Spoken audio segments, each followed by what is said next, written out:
Hello friends, मैं किरण UP competition रूप में आपका बहुत बहुत स्वागत करती हूँ। दोस्तों, कल हमने देखा था कि उत्तरी अमेरिका की नदियों के बारे में पढ़ा था। आज हम दक्षिणी अमेरिका की नदियों के बारे में देखेंगे। दक्षिणी अमेरिका की जितनी भी इम्पॉर्टेंट नदियाँ हैं उन सभी के बारे में देखेंगे और इनसे यहाँ से क्वेश्चन भी बनते हैं दोस्तों, तो आप कृपया इस वीडियो को ध्यान से देखिए।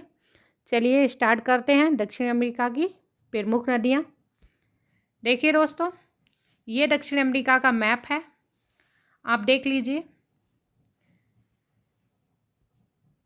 ये देखिए, यहाँ ऊपर आप देख लीजिए, इसके एक साइड देखिए, इधर प्रशांत महासागर है और पूर्वी साइड में देख लीजिए आप अटलांटिक महासागर है। ठीक है, इस तरह से देख लीजिए, उत्तरी अटलांटिक महासागर, दक्षिणी अटलांटिक महासागर। ठीक है, और ये इधर देखिए प्रशांत महासागर। ये सभी महासागर हैं यहाँ पे। तो फिर आज हम बात करते हैं दक्षिणी अमेरिका की प्रमुख नदियों के बारे में। दोस्तों देखिए दोस्तों, पहले हम अमेज़न नदी की बात कर लेते हैं। अमेज़न नदी, ठीक है दोस्तों, ये देखिए आप अमेज़न नदी, ये देख रहे हैं आप अमेज़न नदी। देखिए ये जो पेरू है, यहाँ पे आप जान रहे हैं पेरू है। ठीक है, पेरू में जो एंडीज पर्वत श्रेणी है, एंडीज पर्वत श्रेणी जो गई है, जो आप जानते हैं कि सबसे लंबी जो पर्वत श्रेणी है कौन सी है विश्व की? एंडीज पर्वत श्रेणी है। तो एंडीज पर्वत श्रेणी से ये पेरू के पास से क्या होता है, ब्राज़ील पेरू के पास से निकल कर ब्राज़ील में होती हुई, ये आप देख रहे हैं ब्राज़ील में होती हुई कहाँ गिरती है? अटलांटिक महासागर में गिरती है। दोस्तों देखिए, विश्व की सबसे बड़ी और दूसरी सबसे लंबी नदी है। देख रहे हैं आप, इसकी लंबाई कितनी है? 6500 किलोमीटर है। कितनी है? 6500 किलोमीटर है। ध्यान से देखिएगा, इम्पॉर्टेंट नदी है। ये जो अमेज़न नदी है, आप जानते हैं अमेज़न नदी में जो विषुवतीय सदाबहार वन हैं वो मिलते हैं।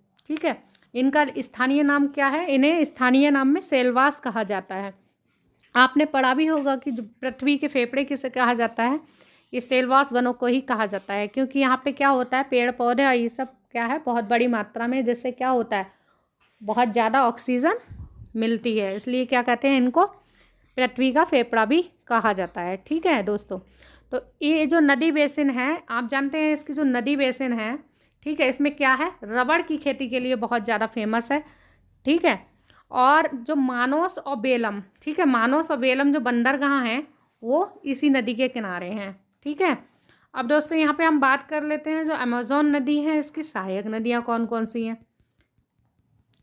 ये देखिए दोस्तों, पौरुष, ठीक है, पुरुष भी बोलते हैं, पुरुष हो गई, ठीक है, मदिरा हो गई, यहाँ पे टापनाशा भी हो गई, यहाँ पे दी हुई नहीं है, आप बस ध्यान रखिए। ठीक है, ये सब क्या है, और यहाँ पे नेग्रो हो गई, जापुरा हो गई, ये इसकी सहायक नदियाँ हैं। दोस्तों यहाँ ध्यान दीजिए कि जिस क्रम में हम जिधर को चलेंगे नदी में, या फिर जिस साइड को हम नदी में जाएंगे, तो उस साइड में अगर हम मुंह करके जाएंगे तो हमारा जो लेफ्ट हाथ होगा उसमें लेफ्ट साइड से लेफ्ट साइड पे मिलने वाली नदियाँ होंगी, यानी कि बाईं ओर से, और जो राइट साइड होगा वो दाईं ओर से मिलने वाली नदियाँ होंगी। जो पुरुष हो गई, मदिरा हो गई, टापनाश हो गई, ये सब क्या हमारे राइट साइड से मिलने वाली नदियाँ हैं। अमेज़न में राइट साइड से मिलने वाली नदियाँ हैं, और जबकि जापुरा हो गई, नेग्रो हो गई, ये सब क्या है, बाएं हाथ पे मिलने वाली नदियाँ हैं।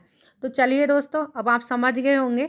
और जो एक चीज़ और ध्यान रखिए, जो मदिरा जो नदी है ये सबसे बड़ी अमेज़न की सहायक नदी है। चलिए दोस्तों, अब नेक्स्ट नदी की बात कर लेते हैं। नेक्स्ट नदी कौन सी है? यहाँ पे हम बात कर लेते हैं ओरिनुको नदी की। आप देख रहे हैं ओरिनुको नदी है। ठीक है दोस्तों, ये जो हमारा गुयाना उच्च भूमि है, यहाँ से निकल कर क्या होता है, गुयाना उच्च भूमि से निकल कर अटलांटिक महासागर में गिरती है। ये जैसे कि आप देख रहे हैं अटलांटिक महासागर में गिरेगी। ठीक है, देख रहे हैं आप अटलांटिक महासागर है। जबकि इसके ऊपर अगर आप चले जाएंगे तो यहाँ पे आपको क्या मिलेगा, जैसे मैगडेलेना जो नदी है ये कहाँ गिरेगी, यहाँ पे कैरिबियन सागर है। ठीक है, और इसके जो हम नॉर्थ ईस्ट में जैसे जा रहे हैं, इधर ये आप देख रहे हैं, ये क्या है, अटलांटिक महासागर है। तो जो ओरिनुको नदी है अटलांटिक महासागर में गिरती है।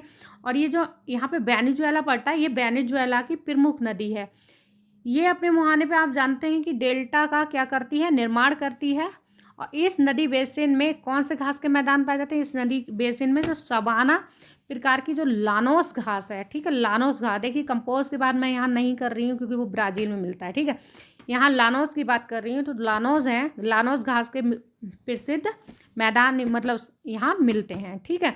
और विश्व का आप जानते हैं सबसे ऊंचा जो जलप्रपात है क्या है? एंजिल प्रपात है। वो इसकी जो सहायक नदी है, सहायक नदी कौन सी है? इसकी करोनी, उस पर बना हुआ है, ठीक है। तो चलिए नेक्स्ट बात कर लेते हैं नेक्स्ट नदी की। अब आ जाइए हम मैगडेलेना नदी। अभी हमने बात किया था ना मैगडेलेना नदी, ये रही मैगडेलेना नदी, ठीक है।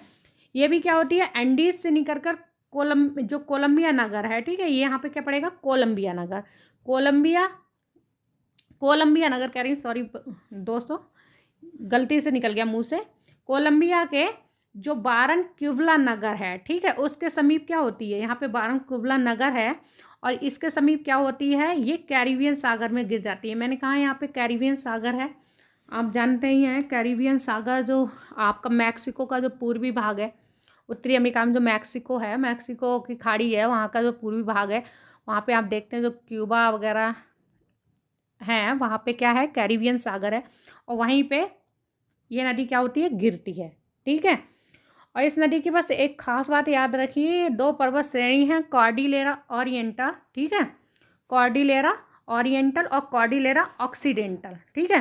तो ये क्या होती है? इन्हीं की भ्रंश घाटी से होती हुई बहती है, ठीक है, बस इतना ही याद रखना है। और इसमें क्या है? तेल के भंडार बहुयातन में मिलते हैं, यानी कि तेल के भंडार पाए जाते हैं यहाँ पे, ठीक है।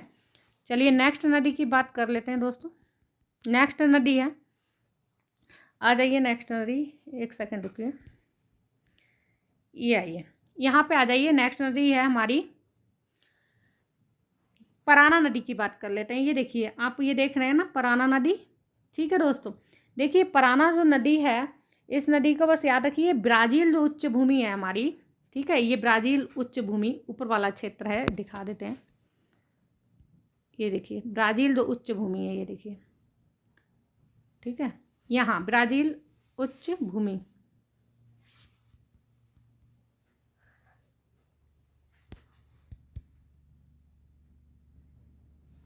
ये देखिए दोस्तों, ये है आपकी ब्राज़ील उच्च भूमि, यहाँ, ठीक है। यहाँ से निकलती है ये पराना नदी और यहाँ से निकल के ये आप देख रहे हैं रियो डी ला प्लाटा, ठीक है, रियो डी ला प्लाटा, ये यहाँ से निकल के ये रियो डी ला प्लाटा में क्या होती है? गिरने वाली दक्षिण अमेरिका की महत्वपूर्ण नदी है, ठीक है। कहाँ गिरती है ये? रियो डी ला प्लाटा में।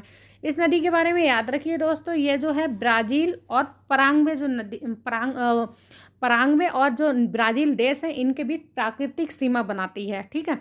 अब प्राकृतिक सीमा बनाती आ रही है ब्राज़ील और पराग्वे के बीच, और यहाँ पे अर्जेंटीना में होती हुई क्या कर रही है? ये रियो डी ला प्लाटा में गिर रही है, ठीक है। बस इसमें यही याद रखना है। इस पर एक इगू आजो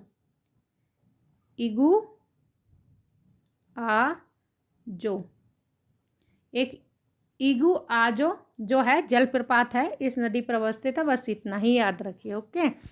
चलिए अब नेक्स्ट बात कर लेते हैं हम। नेक्स्ट नदी कौन सी है इसमें? नेक्स्ट नदी है उरुंग्वे नदी, ठीक है।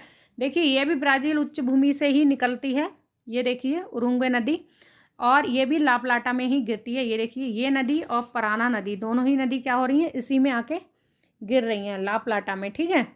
अब ये क्या है? अपने मुहाने पे एस्चुरी बनाती है। अब जैसे कि आपने अभी देखा कि जो पराना नदी है, वो पराना नदी पराग्वे और ब्राज़ील के बीच प्राकृतिक सीमा बना रही थी, उसी तरह जो उरुंग्वे नदी है, ये अर्जेंटीना और उरुंग्वे के बीच क्या होती है? प्राकृतिक सीमा बनाती है। चलिए दोस्तों, चलिए नेक्स्ट नदी की बात कर लेते हैं।